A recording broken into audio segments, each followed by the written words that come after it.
tension croissante mais discrète qui ne dit pas son mot entre deux institutions fondamentales de la RDC, entre autres l'Assemblée nationale dirigée par Vital Kamerhe et la Cour constitutionnelle dirigée par Dieudonné Kamuleta. Cette crise née autour de l'affaire Boukangalonzo ne se limite pas à une simple question de corruption, mais s'étend à un débat fondamental sur l'interprétation et l'application des textes constitutionnels relatifs à l'immunité parlementaire et à la séparation des pouvoirs. La cause de cette crise est le non-respect des procédures prévues par la Constitution et ouvre la voie à un conflit inconstitutionnel qui pourrait avoir des conséquences majeures pour l'équilibre de la RDC.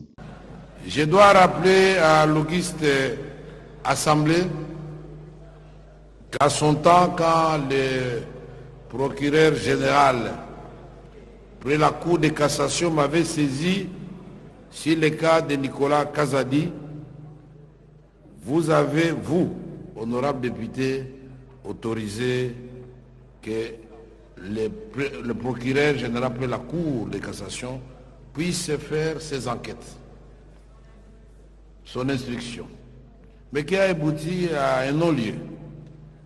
Alors, je me demande pourquoi nos amis de la Cour constitutionnelle n'ont pas procédé de la même façon, qui régularise la situation et la plénière va apprécier. Surtout que ici, comme vous le savez, pour Nicolas Kazadi, comme je l'avais fait à son temps pour Nemwanda Semi d'heureuse mémoire, il ne suffit pas seulement de demander la levée de l'immunité d'un député pour l'obtenir. Il faut motiver.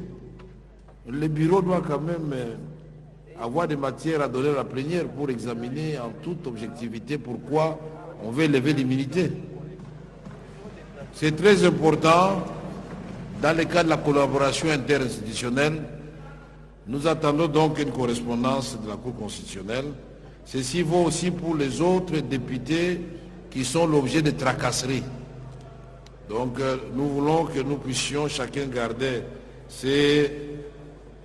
Censé de la Constitution de la RDC, tout député national ne peut être poursuivi ou arrêté qu'avec l'autorisation préalable de l'Assemblée nationale, sauf en cas de flagrant délit.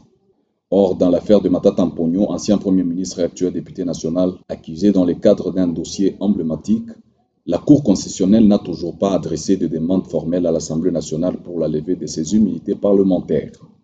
Et de l'autre côté, l'ancien Premier ministre et actuel député national Augustin Matata Mponyo a annoncé qu'il ne se présentera plus devant la Haute Cour dans le cadre d'un procès relatif à un présumé détournement des fonds destinés au parc agro-industriel de Boukangalonzo. Et cette déclaration a été mentionnée dans une lettre qu'il a adressée à la Cour constitutionnelle tout en justifiant sa décision par la position de l'Assemblée nationale qui a jugé le poursuite engagée contre lui inconstitutionnel et violant son règlement intérieur étant donné qu'il est couvert par ses immunités parlementaires. Dossier donc à suivre.